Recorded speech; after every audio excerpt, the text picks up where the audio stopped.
প্রথমে 3টি আয়াতে আল্লাহর প্রশংসা, মাঝখানের আয়াতে আল্লাহ এবং বান্দার সম্পর্ক, যে আল্লাহ আমরা আপনার ইবাদত করি, আপনার কাছ থেকে কিছু চাই। আল্লাহ এবার শেখাচ্ছেন এবার কি চাইবা তুমি। আল্লাহর কাছে চাইতে হলে তো বড় কিছুই চাইতে হয়, আল্লাহর দরবারে তো কোনো কিছুর অভাব নাই। আপনি আল্লাহর কাছে কি চাইবেন? বান্দার ধারণার চাইতেও বেশি, কল্পনার বাহিরে এমন একটা দামি জিনিস আল্লাহ চাওয়ার জন্য শেখাচ্ছেন, বান্দা কল্পনাও করতে পারবে না জিনিসটা কি। আমরা ভাবি যে হেদায়েত, হেদায়েত জিনিসটা কি? হেদায়েত এমন দামি জিনিস, শুধু যদি আপনার কপালে হেদায়েত থাকে, দুনিয়ার কিচ্ছু না থাকলেও কিচ্ছু যায় আসবে না, দুনিয়া এবং আখিরাতে আপনি কোটিপতি। এটাকে বলা হয় হেদায়েত। ইহদিনাস সিরাতাল মুস্তাকিম, এটার সরল অর্থ হলো, হে আল্লাহ আপনি আমাকে সহজ সরল পথ দেখান। এই সহজ সরল পথ দেখান, এটার অর্থ, এটার রহস্য হলো, উদ্দেশ্য হলো আপনাকে সৎ কাজ করার তৌফিক দেওয়া। সৎ কাজ করার তৌফিক, এটা মানুষের জন্য সবচেয়ে বড় সম্পদ। হাদিসের মধ্যে আসছে, আল্লাহ বান্দার জন্য যত সম্পদ নিয়ামত আল্লাহ দিচ্ছেন দুনিয়াতে, এর মধ্যে সবচেয়ে বড় সম্পদ হলো আল্লাহ যদি বান্দাকে নেক কাজ করার তৌফিক দেন। আমরা বলি না মাহফিলে, আল্লাহ আমাদেরকে এখানে আসার বসার তৌফিক দান করছেন, সকলে শুকর আদায় করি, বলি আলহামদুলিল্লাহ। আমরা অনেকেই বলি যে মাহফিল শুনতে আসছি, নামাজ কালাম পড়লাম, এটা আবার শুকরিয়ার কি আছে? জি, শুকরিয়ার অনেক কিছু আছে। আপনাকে আল্লাহ 10 কোটি টাকা দিলেন, আল্লাহ আপনাকে 10 কোটি টাকা দিলেন, আপনি চাইলেন, আল্লাহ আপনাকে দিয়ে দিলেন। এখন 10 কোটি টাকা খাচ্ছেন, ফোরাচ্ছেন, 100 বছর 500 বছর ভরা খাইলেন, খাওয়ার পর একদিন তো শেষ হবে, দুনিয়ার জিন্দেগি তো শেষ হবে, এরপরে পরপারে পাড়ি দিতে হবে। কিন্তু আল্লাহর কাছ থেকে যদি আপনি চান, আল্লাহ আমার 1 কোটি টাকা লাগবে না, আমারে আপনি নিয়মিত একটা করে সিজদা দেওয়ার তৌফিক দিয়ে, ওদিকে 1 কোটি টাকা, এর অপোজিটে আল্লাহ আপনাকে যদি একটা সিজদা করার তৌফিক দেয়, এই এক সিজদা যদি আল্লাহ কবুল করে, এক সিজদার বিনিময়ে আল্লাহ তো 10 দুনিয়ার সমান জান্নাত আপনাকে দেবে। তাইলে কি 1 কোটি 10 কোটি টাকা বড় হইল, নাকি একটা সিজদা দেওয়ার তৌফিক বড় হইল? এইভাবেই বান্দার জন্য সবচেয়ে বড় নিয়ামত আল্লাহর কাছ থেকে বান্দার জন্য, সেটা হলো বান্দা যেন নেক কাজ করার সুযোগ পায়। আল্লাহ তাআলা সেই দোয়াটি এখানে শেখাচ্ছেন। মুফাসসিরিন ইকরাম এই আয়াতের ব্যাখ্যায় হিদায়াতের 3টি স্তর বলেছেন। হিদায়াত 3টি স্তর, 3টি। প্রথম প্রকারের হিদায়াত হলো সূরা তাহার মধ্যে আসছে, সূরা তাহার 50 নম্বর আয়াতে, প্রত্যেকটি বস্তুকে, আল্লাহর প্রত্যেক সৃষ্টিকেই তৈরি করার পরে সক্ষমতা দান করেছেন জীবন ধারণ করার, চলাফেরা করার। হেদায়েত শব্দের অর্থ হলো দিক নির্দেশনা দেওয়া আপন গতিতে, অথবা যেখানে চলা দরকার, যেভাবে চলা দরকার সেখানে চলার সক্ষমতা দান করা, এটাকে হেদায়েত বলে। যেমন ইবাদত বন্দেগী করার সুযোগ দেওয়া। আল্লাহ মূসা এবং হারুন আলাইহিস সালামকে আদেশ দিলেন, ইযহাবা ইলা ফিরআউনা ইন্নাহু তাগা। আল্লাহ মূসা আলাইহিস সালাম এবং হারুন আলাইহিস সালামকে নবুয়ত দেওয়ার পর তাদেরকে আদেশ করলেন, যাও ফিরআউনের কাছে যাও, আমার আয়াত নিয়ে যাও, দাওয়াত নিয়ে যাও। ফাকুলা লাহু কাওলাল লাইয়িনাল লাআল্লাহু ইয়াতাযাক্কারু আও ইয়াখশা। আল্লাহ বললেন, যাও, বড় নাফরমান ফিরআউন, দেশের বড় জালেম, তাকে আমার পক্ষ থেকে পয়গাম নিয়ে যাও, তার কাছে দাওয়াত নিয়ে যাও, সে যেন এই ধরনের অন্যায় কাজ থেকে বিরত থাকে। আর যখন তোমরা ফিরআউনকে দাওয়াত দিবা, নরম ভাষায় কথা বলবা, কঠোর ভাষায় তার সাথে কথা বলিও না। কারণ নরম ভাষায় যখন একজনকে দাওয়াত দেওয়া হয়, তখন অন্তরের ভিতরে ঢুকে যায়, কঠোর ভাষায় বললে তার অন্তর শক্ত হয়ে যায়। এটা একটা দাওয়াতের পদ্ধতি। আপনি যখন একজন মানুষকে নামাজের জন্য ডাকবেন, আপনি পিছন থেকে থাপ্পড় মেরে বললেন, এই তোর নামাজে যাই, সে বাধ্য হয়ে নামাজে আসলেও আপনার প্রতি মনে মনে গালি দিবে, যে করলোটা কি, আপনার প্রতি বদদোয়া আসবে। আর যখন তাকে বলবেন, ভাই চলো নামাজের সময় হয়েছে যাই, এটা কিন্তু তাবলীগের একটা উসুল। এই আয়াত থেকে তাবলীগের দাওয়াত দেওয়ার পদ্ধতি বের হয়েছে। কেমনি আপনি মানুষকে ভালো পথের দিকে আনবেন, কঠোর ভাষায় না, নরম ভাষায় তাকে বোঝাতে হবে। এর মাধ্যমে তার অন্তরের মধ্যে একটা রেখাপাত হবে, একটা আগ্রহ তৈরি হবে। জোর করে কখনোই ইসলাম কায়েম হয় না, জোর করে কখনোই তরবারি কি বলেন ইসলাম প্রতিষ্ঠা হয় নাই। মোহাম্মদ ভালোবাসা দিয়ে ইসলামের জোয়ার আসছে। এই কারণে দাওয়াত দেওয়ার একটা পদ্ধতি কি, সহজ ভাষায় বলবেন, দরদ দিয়ে বলবেন, আদর দিয়ে বলবেন। আমাদের তাবলীগের ভাইরা কিন্তু এইভাবেই দাওয়াত দেয়, সেখানে গিয়ে ধমক দিয়ে বলে না, নামাজের টাইম হয়েছে তাড়াতাড়ি চল, নাহলে কিন্তু খবর আছে। কি বলে, ভাই আল্লাহ তোমাদেরকে বানাইছেন ইবাদত বন্দেগী করার জন্য, চলেন মসজিদে যাই, একটু নামাজ কালাম করুন। এটা শিখাচ্ছেন, আল্লাহ বলছেন তার সাথে নরম ভাষায় কথা বলবা। قال ربنا إننا نخاف أن يفرط علينا أو أن يطغى মুসা আলাইহিস সালাম বললেন, আল্লাহ, ফিরাউন তো জালেম, খুব বড় জালেম, সে তো কঠোর ব্যবহার করবে, তার কাছে যাই তো আমাদের তো ভয় লাগতেছে, যদি আমরা তার কাছে যাই সে তো আমাদেরকে হত্যা করে ফেলবে।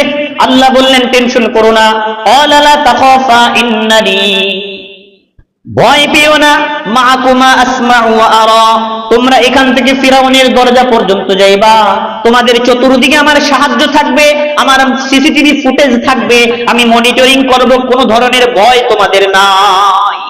মাআকুমা আসমাউ ওয়া আরা, তোমরা যখন ফিরাউনের দরবারে দাওয়াত নিয়ে যাইবা, আমি তোমাদেরকে সর্বক্ষণ মনিটরিং করব, তোমাদেরকে দেখতেছি এবং শুনতাছি, কোনো ধরনের ক্ষতি ফিরাউন তোমার করতে পারবে না। দাওয়াতে তাবলীগের এটা একটা উসুল, এটা একটা ফজিলত। যখন আপনি দাওয়াতের কাজে যাবেন, আল্লাহর দ্বীন প্রচারের জন্য বের হবেন, সদা সর্বদা আল্লাহর সাহায্য আপনার সাথে থাকবে। এটা হলো দাওয়াতে তাবলীগের একটা ফজিলত। আপনি আল্লাহর দরবারে যাবেন, আল্লাহর দ্বীন নিয়ে সফর করবেন, সবচেয়ে বড় আল্লাহর পক্ষ থেকে সাহায্য সর্বদা আপনার মধ্যে থাকবে। আপনার পরিবারের হেফাজতের দায়িত্ব আল্লাহ। এখানে বলতেছেন আসমা ওয়া আরা, টেনশন করো না, আর তুমি যে যাইবা তোমাকে আমি দেখতেছি শুনতেছি, কোনো ধরনের ক্ষতি তোমার হবে না। আসমাউ ওয়া আরা।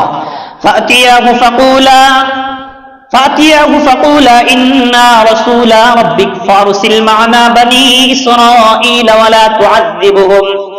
মুসা আলাইহিস সালাম এবং হারুন আলাইহিস সালাম ফিরাউনের কাছে গিয়ে বললেন, ফিরাউন, আমরা আল্লাহর পক্ষ থেকে দূত আসছি, আল্লাহর পক্ষ থেকে সত্যের বাণী নিয়ে আসছি, আমাদেরকে নবী হিসেবে আল্লাহ প্রেরণ করেছেন, আমাদের পক্ষ থেকে যেই পয়গাম তোমার কাছে আসছে এটা তুমি গ্রহণ করো, বনি ইসরাইলের উপর জুলুম করিও না, মানুষের উপর জুলুম করিও না, আল্লাহর নাফরমানি করিও না।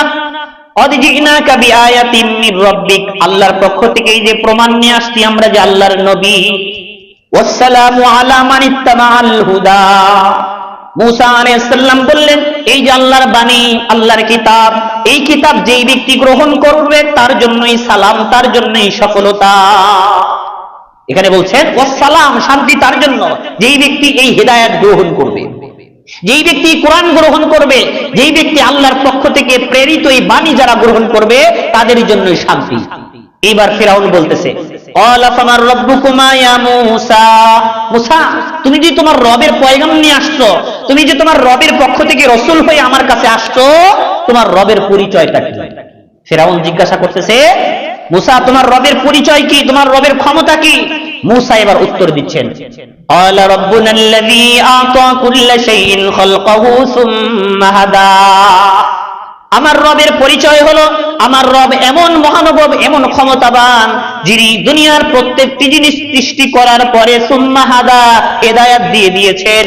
অর্থাৎ দুনিয়ার প্রত্যেকটি জিনিস সৃষ্টি করার পরে তাদেরকে চলাফেরা করার জন্য, তাদেরকে রিজিক অন্বেষণ করার জন্য, দুনিয়ার জীবন ধারণ করার জন্য ক্ষমতা আল্লাহ তাদেরকে অটোমেটিকলি দিয়ে দিয়েছেন। তিনিই হলেন আমার রব।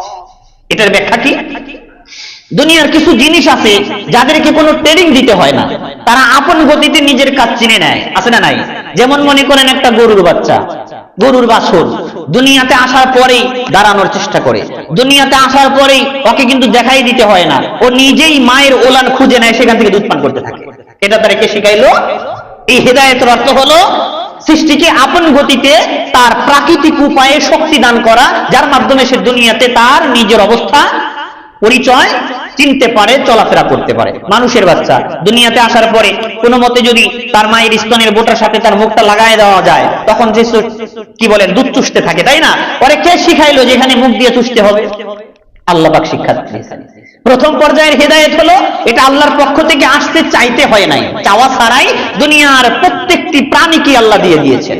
আপনারা যারা চাষাবাদ করেন, আপনি জমিনের মধ্যে বীজ বপন করবেন, বীজ ছড়ায় আসছেন, কিতাবের মধ্যে আসছে 3 দিন পরে আপনি ক্ষেতের মধ্যে যাবেন, যাওয়ার পরে দেখবেন ধানের বীজ হোক অথবা অন্য কোনো বীজ আপনি এলো পাথারি ছড়ায় আসছেন, দেখবেন ওই বীজগুলো থেকে দুই সাইড থেকে দুটি অঙ্কুর বের হয়েছে, দুইটি অঙ্কুর বের হয়েছে, যেখান থেকে আপনারা মোটা একটা অঙ্কুর বের হবে, অঙ্কুর চিনেন তো, ওই বীজ দিলেন দুই সাইড থেকে যে গাছ জ্বালায় ছোট ছোট, এক সাইড থেকে মোটা বের হবে আর এক থেকে চিকন বের হবে, যেখান থেকে চিকন অঙ্কুর বের হবে ওখান থেকে শিকড় হবে, আর যেখান থেকে একটু মোটা অঙ্কুর বের হয় ওখান থেকে শীষ হবে, আগা হবে। এখন বীজ বপন করছেন, আপনি তো দেখে বপন করেন নাই, এলো পাতারি ছড়ায় আসছেন, 3 দিন পরে যায় দেখবেন যেটা চিকন অঙ্কুর ওটা নিচের দিকে যাচ্ছে, আর যেটা মোটা ওটা উপরের দিকে যাচ্ছে। সুবহানাল্লাহ। এটা ওরে কি শিখাইলো? আপনি তো ঠিক করে দেন নাই, কোনটার আগা কোনটার নিচে যাবে কোনটার পরে যাবে, এটা আল্লাহ তাআলা ওই সৃষ্টিজীবকে শিক্ষা দিয়েছেন। এটাকে বলা হয় প্রথম পর্যায়ের হেদায়েত, যেটা বান্দার চাইতে হয় নাই, আল্লাহ চাওয়া ছাড়াই দিয়েছেন। সুবহানাল্লাহ। এটা হলো প্রথম পর্যায়ের হেদায়েত। দ্বিতীয় পর্যায়ের হেদায়েত, এটাও আল্লাহ বান্দার চাইতে হয় নাই, আল্লাহ এমনি দিয়েছেন। দেওয়ার পরে রুলস করে দিয়েছেন, তুমি মন চাইলে গ্রহণ করো, নাইলে নাই। ফামান শাআ ফালিউমিন ওয়া মান শাআ ফালিয়াকফুর। দ্বিতীয় পর্যায়ের হেদায়েত হলো কোরআন, ধর্ম, শরিয়ত, নবী রাসূল। এরা আপনাদের সামনে আসছে, আপনি কি চাইছিলেন যে আল্লাহ আমাদের নবী দেন, আমাদেরকে একটা কোরআন দেন? চাওয়া ছাড়াই কিন্তু আল্লাহ দিয়েছেন। এরপরে দেওয়ার পরে ইখতিয়ার আপনাকে দিয়েছেন, আপনার মন চাইলে গ্রহণ করেন, নাইলে আপনি বর্জন করেন। সূরা বাকারার 38 নম্বর আয়াতে ব্যাখ্যা আসছে, আদম এবং হাওয়া আলাইহিস সালামকে যখন দুনিয়াতে প্রেরণ করেন আল্লাহ তাআলা, উপর থেকে যখন নিক্ষেপ করেন দুনিয়াতে, তাদেরকে বলে দেন, বলেন কুল্লাহবিতু মিনহা জামিআ, তোমরা সকলেই জান্নাত থেকে বের হয়ে যাও, দুনিয়ার মধ্যে যাও, সেখানে তোমরা অবস্থান করো। এরপরে সেখানে অবস্থান যে করবা, কিছুদিন পরে ফা ইম্মা ইয়াতিয়ান্নাকুম মিন্নি হুদা, আমি তোমাদের কাছে খুব তাড়াতাড়ি হিদায়াত পাঠাবো, অর্থাৎ কুরআন পাঠাবো, নবী পাঠাবো। ফামান তাবিআ হুদায়া ফালা খাউফুন আলাইহিম ওয়া লা হুম ইয়াহজানুন, এই হিদায়াত যে তোমাদের কাছে দেব, আমি তোমাদের ঘাড় ধরে ধরে কব না যেটা মান, তোমাদের কাছে দেব, তোমাদের ইচ্ছাধিকার ব্যবহার করে তোমাদের মন চাইলে গ্রহণ করবা, নাইলে বর্জন করবা। কিন্তু যদি গ্রহণ করো তাহলে তোমাদের জীবন সুন্দর হবে, দুনিয়া এবং আখিরাতে তোমরা সফল হবা। এটা হলো দ্বিতীয় পর্যায়ের হেদায়েত। প্রথম পর্যায়ের হেদায়েত আমরা কি শুনলাম? ওটা চাইতে হয় নাই, চাওয়া ছাড়াই আল্লাহ প্রত্যেক প্রাণীকেই প্রকৃতিগতভাবে স্বভাবগতভাবে আল্লাহ দিয়েছেন। আর দ্বিতীয় পর্যায়ের হেদায়েত হলো কোরআন, হাদিস, নবী রাসূল, শরীয়ত, এগুলো দিয়েছেন মানুষের সামনে, কিন্তু মানুষকে বাধ্য করে নাই যে তোমাকে মানতেই হবে। মন চাইলে মানো, নাইলে বর্জন করো, বর্জন করলে এই ক্ষতি, মানলে এই লাভ, ইচ্ছাধিকার দিয়েছেন। তৃতীয় পর্যায়ের হেদায়েত, এটা বান্দা চাইলেও দিবে না, আল্লাহ তো এমনি দিবেই না, বান্দা চাইলেও দিবে না, আল্লাহ যাকে মন চায় তাকে দিবে। ভালো করে বুঝেন, তৃতীয় প্রকারের হেদায়েত, আপনি চাইবেন, চাইলেই যে পাবেন তা না, চাওয়ার পরে আল্লাহ যাকে ইচ্ছা তাকে দিবেন। এটা হলো সূরা ফাতিহার মধ্যে আছে। এই হেদায়েতটা হলো সবচেয়ে দামি হেদায়েত। প্রথম হেদায়েত না চাইতেই দিয়ে দিলেন, সবাইকে দিয়ে দিলেন। দ্বিতীয় প্রকারের হেদায়েত, আপনি চানো নাই, দিছে, কিন্তু গ্রহণ করলে ভালো, নাইলে আপনার ক্ষতি আছে। তৃতীয় প্রকারের হেদায়েত হলো আপনাকে চাইতে হবে, চাওয়ার পরে আল্লাহ মন চাইলে দিবে। তাহলে সর্বোচ্চ দামি হেদায়েত হলো এটা, আপনি চাইলেই পান না, আল্লাহ যাকে মন চায় তাকে দেন। এখন একজন চেয়ারম্যান সাহেবের কাছে গেছেন, আপনি একটা জিনিস চাইছেন, আপনি চাইলেই কি আপনাকে দিবে? কিছু কিছু জিনিস আছে সবাইকে চেয়ারম্যান সাহেব দেন, আবার কিছু কিছু জিনিস আছে সবাইকে দেন না। আপনি চাইবেন, আপনাকে দিতেও পারে, নাও পারে। এই তৃতীয় স্তরের হেদায়েতের কথা সূরা ফাতিহার মধ্যে আসছে। আল্লাহ বলেন ইহদিনাস সিরাতাল মুস্তাকিম। এই হেদায়েত সূরা ফাতিহার মধ্যে আনার কারণেই পুরা কোরআন শরীফের মা বলা হয়েছে সূরা ফাতিহাকে। সুবহানাল্লাহ। পুরা কোরআনের মা বলা হয়েছে সূরা ফাতিহাকে। এখন আসেন, আপনি যে আল্লাহর কাছে এই তৃতীয় প্রকারের হেদায়েত, ভালো কাজ করার তৌফিক, সৎ কাজ করার তৌফিক, সৎ পথে চলার তৌফিক, সহজ সরল রাস্তা, এটা যে আপনি চাইলেন, আল্লাহ যে আপনাকে দিবে, মন চাইলেই আপনি চাইলেন আর দিবে, বিষয়টা ওরকম না। এর দুটি আগ্রহ, দুটি আপনার কি বলেন প্রকৃতি আপনার থাকতে হবে। আপনি আল্লাহর কাছে বললেন, আল্লাহ আমাকে একটু দান সদকা করার তৌফিক দাও, আমাকে 5 ওয়াক্ত নামাজ পড়ার তৌফিক দাও। এর সাথে সাথে আপনার অন্তরের মধ্যে একটা জিনিস থাকতে হবে, তাইলে আপনি পাইতে পারেন। এর 1 নাম্বার হলো আপনার আন্তরিকতা থাকতে হবে। আল্লাহর কাছে যে চাইলেন, ইসলামের প্রতি ভালোবাসা, আন্তরিকতা, মহব্বত থাকতে হবে। আপনি মুখে যাচ্ছেন আল্লাহ আমাকে সরল পথ দেখান, সৎ কাজের তৌফিক দেন, কিন্তু বাইরে গিয়ে রাষ্ট্রের ক্ষেত্রে, রাজনীতির ক্ষেত্রে আপনি উল্টা দিকে চলতেছেন, তাইলে কিন্তু হবে না। সর্বদাই ইসলামের প্রতি আন্তরিকতা, ভালোবাসা থাকতে হবে। এই অবস্থায়, এই হৃদয় নিয়ে যখন আপনি আল্লাহর কাছে চাইবেন, তখন আল্লাহ আপনাকে দিবেন। পবিত্র কোরআনে সূরা আনফালের মধ্যে আসছে, ওয়ালাউ আলিমাল্লাহু ফীহিম খায়রাল লাসমাআহুম। কোন মানুষ যখন চায় যে আল্লাহ আমাকে এটা দেন, ওটা দেন, আল্লাহ বলতেছেন যদি তার অন্তরের মধ্যে এই চাওয়ার প্রতি আগ্রহ থাকতো, আসলেই যদি মনোযোগ থাকতো, ইখলাস থাকতো, হৃদয় দিয়ে চাইতো, আল্লাহ বলেন অবশ্যই আমি তাকে শোনার তৌফিক দিতাম, আমি তাকে এটা দিয়ে দিতাম। এখন আল্লাহ বলেন ওয়ালাউ আসমাউহুম লাতাওয়াল্লাউ ওয়া হুম মুরিদুন, এখন সে চাচ্ছে চোখটা বন্ধ করে, চাওয়ার কথা চাও, ইমাম সাহেব মোনাজাতে ধরছে, আমিন আমিন বলতেছে, আল্লাহ আমার এটা দেন ওটা দেন, অন্তরের মধ্যে কোনো প্রভাব নাই, আগ্রহ নাই, অ্যাট্রাকশন নাই, এভাবে চাচ্ছেন। আল্লাহ বলেন এইভাবে চাওয়ার কারণে যদি আমি তাকে দেও, সে গ্রহণ করবে না, মুখ ফিরাইয়া নেবে। আপনার চাইতে হবে চাওয়ার মতো। আপনার ভিতরে যদি আন্তরিকতা থাকে, ভালোবাসা থাকে, এর মাধ্যমে ফায়দা হলো দুটি। এক নাম্বার হলো আপনি যদি সৎ কাজ করার তৌফিক নাও পান, আপনার ভিতরে যে আগ্রহ আছে এটার কারণে আপনাকে গুনাহ থেকে আল্লাহ বাঁচায় রাখবেন। সুবহানাল্লাহ।